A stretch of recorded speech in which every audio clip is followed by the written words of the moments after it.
দেশ দেশের নামকরণ করার আমি ঘোর বিরোধী। আপাতত আমি মনে করি গণপ্রজাতন্ত্রী বাংলাদেশ বলে আছে। আমি চাই শুধু বাংলাদেশ। এখন যেখানে, যেখানে ফাইলে লেটার হেডে যেখানে গণপ্রজাতন্ত্রী লেখা আছে ওইটা কালো কালি দিয়ে ঢেকে দেন। যতদিন নতুন ফাইল, নতুন সাইনবোর্ড দেখা না হয়। এই কাজ তো খইভাজ। আরে বাবা আসল কাজ হচ্ছে দেশে গণতন্ত্র আনা, অর্থনৈতিক সম্মতা আনা, মানবাধিকার আনা এবং যারা বিপ্লবের সময় মানুষ হত্যা করেছে, লুটপাট করেছে তাদের বিচার করা। জনগণতন্ত্রী বাংলাদেশ। এগুলো হচ্ছে ফাজলামির কথা। এগুলো এগুলো হচ্ছে সময় ক্ষেপণ, মূল জায়গার থেকে দৃষ্টি অন্যত্র সরিয়ে দেয়। পাগলামি ছাগলামি বলবো আমি। প্রথমে আমি যে কথাটা বলতে যাচ্ছি যে ছাত্রদের সাথে সব দলের একমত হওয়া কি সম্ভবপর হবে? ওর উত্তর হচ্ছে একটাই, সবগুলো রাজনৈতিক দল কি কোনো একটা বিষয়ে একমত হতে পারবে? আপনি যে কোনো একটা ইস্যু নিয়ে আসেন, এটা নিয়ে দেখবে দ্বিমত হবে, প্রচন্ড রকম মানে গালাগালি হবে, ঝগড়া হবে, তাহলে ভদ্রভাবে হলেও তারা দ্বিমত পোষণ করে একটা বিষয়ে সহমত পোষণ করতে পারবেন না। সুতরাং ওটা নিয়ে আমরা কেন যাই যে ছাত্রদের কথা সব দলকে শুনতে হবে? যারা আন্দোলনের নেতৃত্ব দিয়েছে, এখন প্রশ্ন উঠছে ছাত্ররা কি জানে? তারা কি সবাই রাষ্ট্রবিজ্ঞান পড়েছে?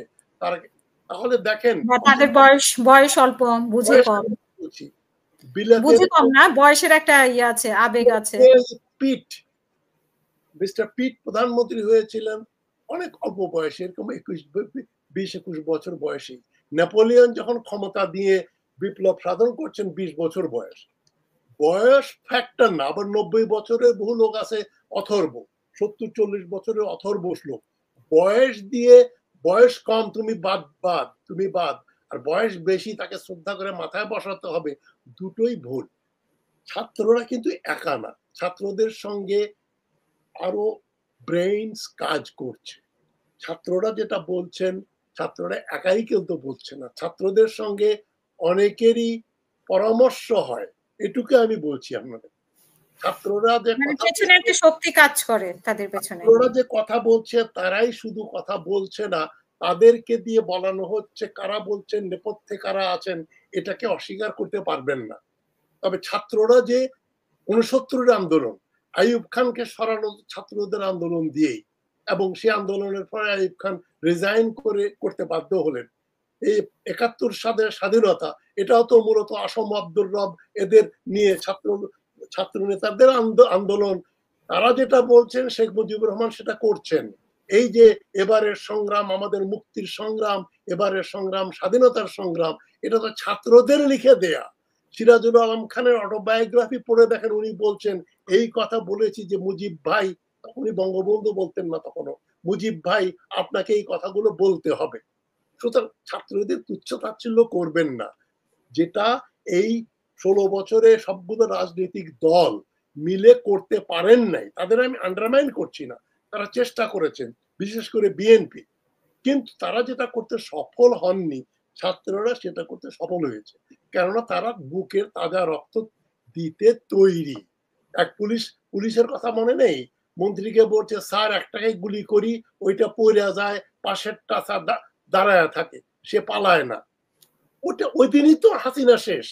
ওইটাই তো বিপ্লব, ওইটাই ওই স্পিরিটটা থাকলে, এই যে 2023 সালের 28 অক্টোবর মির্জা ফখরুল ইসলাম সাহেব যদি পালিয়ে মঞ্চ থেকে পালিয়ে চলে না যেতেন, এটা মির্জা আব্বাসের কথা যে ফখরুল সাহেব পালিয়ে গেছেন, ওই দিন যদি দাঁড়িয়ে থাকতে পারতেন তাহলে কিন্তু ওই দিনই হাসিনার গদি মানে ভেঙে না পড়লেও 2 দিনের মধ্যে ভেঙে পড়তো। ওটা করতে ব্যর্থ হয়েছেন কেননা ডিসিশন নিতে পারেননি, সাহস দেখাতে পারেননি। ছাত্ররা বুকের রক্ত দিতে চেয়েছে যে মার আবু সাইদ, ওটাই তো হচ্ছে বিপ্লব। ওই স্পিরিট থাকলে যে কোনো দল হাসিনাকে বহু আগে ফেলে দিতে পারত, 2009 পরেই, 2014 পরেই ফেলে দিতে পারত। যাই, ওই বিতর্কে যাচ্ছি না। এখন বাংলাদেশের নাম জনগণপ্রজাতন্ত্রী বাংলাদেশ। দেখেন আমি কানাডায় থাকি, আমার দেশের নাম কানাডা, আর কিছু নাই। যুক্তরাষ্ট্র, United states of America, Britain, United kingdom, জাপানের কি নাম, সিঙ্গাপুর, মালয়েশিয়া, ইন্দোনেশিয়া, আপনি জার্মানি, কোন দিকে যাবেন? পূব দিকে যান অস্ট্রেলিয়া, নিউজিল্যান্ড, পশ্চিম দিকে যান আপনার, এদের তো আর তো কোনো ক্যাটেগরি নেই। জর্ডান, ইসরায়েল, তারপরে আপনার মনে করেন সিরিয়া, তাদের নামের সঙ্গে কি আবার অ্যাডজেক্টিভ আছে নাকি? গণপ্রজাতন্ত্রী বাংলাদেশ, ওইটাই বা করা হয়েছিল কেন? দেখেন পৃথিবীতে সবচাইতে অগণতান্ত্রিক দেশগুলোর নামের আগে শুধু গণতান্ত্রিক না, জনগণতান্ত্রিক নামটা টাইটেলটা থাকে। কঙ্গোর নাম হচ্ছে people's democratic republic of Congo. চীনের নামও তাই, people's republic of China. North কোরিয়ার নামও তাই, পিপলস রিপাবলিক অফ চায়না। ওগুলো কি পিপলস রিপাবলিক? ওগুলো তো ডিক্টেটরশিপ। যেখানে যাদের দুর্বলতা ওটা ঢাকার জন্য তখন একেবারে বিরাট একটা টাইটেল দিয়ে তারা ওইটাকে প্রমাণ করতে চায় যে আমি কিন্তু ভালো লোক, আমি কিন্তু গণতান্ত্রিক। ইরাকের নাকি সাদ্দাম হোসেন সরকারের নামও তো ওরকমই ছিল, ডেমোক্রেটিক তারা। তো এই সমস্ত নাম দিয়ে দেশের নামকরণ করার আমি ঘোর বিরোধী। আপাতত আমি মনে করি গণপ্রজাতন্ত্রী বাংলাদেশ বলে আছে, আমি চাই শুধু বাংলাদেশ। এখন যেখানে যেখানে ফাইলে, লেটার হেডে যেখানে গণপ্রজাতন্ত্রী লেখা আছে ওইটা কালো কালি দিয়ে ঢেকে দেন, যতদিন নতুন ফাইল, নতুন সাইনবোর্ড দেখা না হয়। আমি সম্পূর্ণ একমত যে হাবিবুর রহমান সাহেব যেটা বলছেন, শত শত কোটি টাকা খরচ করা হবে। আমি কালকে ঠিক এর উপর একটা অনুষ্ঠান করেছি আমার ইউটিউবে, শুধু বাংলাদেশ বললে হয় না। আমি সেখানে এটাই দিয়ে শুরু করেছি যে নাই কাজ তো খই ভাজ। আরে বাবা, আসল কাজ হচ্ছে দেশে গণতন্ত্র আনা, অর্থনৈতিক সম্মত আনা, মানবাধিকার আনা, এবং যারা বিপ্লবের সময় মানুষ হত্যা করেছে, লুটপাট করেছে তাদের বিচার করা। জনগণ প্রজাতন্ত্রী করতে হবে, জনগণ প্রজাতন্ত্র, জনগণতন্ত্রী বাংলাদেশ। এগুলো হচ্ছে ফাজলামির কথা। এগুলো হচ্ছে সময় ক্ষেপণ, মূল জায়গা থেকে দৃষ্টি অন্যত্র সরিয়ে দেয়। পাগলামি ছাগলামি বলবো আমি। এবং আরো 6 কমিশন তো জমাই দেয়নি, সেই 6 কমিশন তো সময় চাইলো। আমি পরে আসছি। এই বাংলাদেশের নাম পরিবর্তনের ব্যাপারে আমি ঘোর বিরোধী। যতদিন পুরোনো নাম কালি দিয়ে ঢেকে আপনি করেন, আমরা কি কেউ বলি নাকি কোথায় গেছিলেন? আমি জনগণতন্ত্রী বাংলাদেশে গেছিলাম। আপনি কোথায় যাচ্ছেন? আমি জনগণতন্ত্রী বাংলাদেশে যাচ্ছি। কেউ বলবে? যেটা কেউ বলবে না সেটা কেন বলেন? সময় ক্ষেপণ, কাগজ নষ্ট, জায়গা নষ্ট, এগুলো ফাজলামি। 3 নম্বর পয়েন্ট আমি যেটা বলতে চাচ্ছি, আশরাফুল ইসলাম সাহেব যেটা বলেছেন, আমি ইলিয়াসকে ইনভেস্টিগেটিভ জার্নালিস্ট বলেছি, কেননা he is an investigative journalist. আমি জার্নালিস্ট না, সুতরাং আমার ওই কোয়ালিটি নাই। আমি খবরের ভেতরে পেছনের খবর নিয়ে এসে ফুল টাইম ইনভলভমেন্ট দরকার। He is trend investigative journalist. এখন ডালিম খুনি, এটা ব্যারিস্টার আশরাফুল ইসলাম বলতে পারেন, ফ্রি কান্ট্রি, ফ্রিডম, কিন্তু ডালিমের ওই অনুষ্ঠান 8.5 লক্ষ লোক লাইভে দেখলো, এটা ইউটিউবের রেকর্ড। 2 মিলিয়নের বেশি, 3 মিলিয়ন লোক, প্রায় না 3 মিলিয়ন, 1 কোটি লোক, প্রায় 10 মিলিয়ন লোকের বেশি ওটা দেখেছে।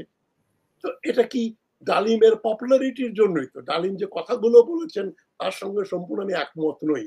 উনি জিয়াউর রহমান সম্বন্ধে যা বলেছেন যে উনি কত অফিসারকে, আর্মি অফিসার হত্যা করেছেন, জিয়াউর রহমানের বিরুদ্ধে কু হয়েছে কতগুলো, শেষ কুতে উনি মারা গেলেন, তো তাকে কি কর্নেল তাহেরের লোকজনকে কি বিচার করে হত্যা করা হয়েছে? এটা তো করা উচিত ছিল। এটা না হলে তো জিয়াউর রহমান 75 সালের নভেম্বর মাসেই শেষ হয়ে যেতেন।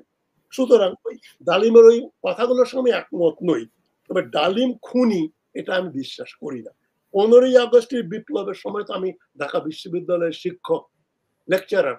আমি নিজে দেখেছি রাস্তায় লোকজন হই হই হই হই করে নাচানাচি করেছে, মিষ্টি বিতরণ করেছে, ট্যাঙ্কের উপরে ফুল ছিটিয়ে দিয়েছে। ওই বিপ্লব যে স্বতঃস্ফূর্ত বিপ্লব, মানুষ হত্যা করেছে, রাসেলকে হত্যা করেছে, 4 বছরের শিশুকে ছাদের উপর হেলিকপ্টার দিয়ে, র্যাবের হেলিকপ্টার দিয়ে গুলি করা হলো, এটা কি গণহত্যা নয়? মহিলা ছাদের উপরে আছেন, তাদেরকে হেলিকপ্টার দিয়ে মানুষ মারা হচ্ছে। এই যে হত্যাকাণ্ড হাসিনা করেছে, সে হত্যাকাণ্ডের 1000 ভাগের 1 ভাগও এই 1975 সালে করা হয় নাই। বিপ্লবে রাষ্ট্র নেতা মারা যায়, রাজা মারা যায়। রুশ বিপ্লবে কি হয়েছিল? জারের রাজা, তার বউ, তার কন্যা, তার বাচ্চা কাচ্চা সবাইকে লেনিন গুলি করে হত্যা করিয়েছেন। চীনে কি হয়েছে? মাও জেতুংয়ের বিপ্লবে কি হয়েছে? মানুষ হত্যা হয়নি, লক্ষ লক্ষ লোক মারা গেছে। এইখানে খুনি মুজিবের পরিবারের লোকজন মারা গেছে। ডালিম তো ঠিকই বলেছেন যে ওই বাড়িতে যখন আর্মি গেল ভেতর থেকে প্রথমে গুলি এসছে। কামাল জামাল গুলি করেছে, সৈন্য ৩-৪ জন সৈন্য মারা গেছে। তারা ঘরের ভেতর ঢুকেছে, নিশ্চয় তাদের মাথায় খুন। তারা তখন বাছ বিচার করেনি। ফজিলতুন নেসাকে হত্যা করেছে, ওনার ছেলেকে হত্যা করেছে, ১০ বছরের রাসেলকে হত্যা করেছে। এটা বিপ্লবী প্রসেস। এটাকে আপনি বলবেন যে ওই যে কোলাটারাল ড্যামেজ। বিপ্লব হলে এই ধরনের ঘটনা পৃথিবীর সর্বত্রই ঘটে। এটা নিয়ে আহাজারি করে আমরা আহারে ১০ বছরের বাচ্চাকে মেরে ফেললো, তাহলে ৪ বছরের বাচ্চাকে মারলো, ৩৬ জন মহিলা মারা গেছে, না ৩৬ জন শিশু, ২৪ জন না কতজন ২৪ জন শিশু না ৩৬ জন শিশু মারা গেছে। তাহলে এটা ৭৫ সালে একটা শিশু মারা গেছে। এটা নিয়ে তো আহাজারি করে আমাদের কোনো সময় ক্ষেপণের কোনো অবকাশ নেই।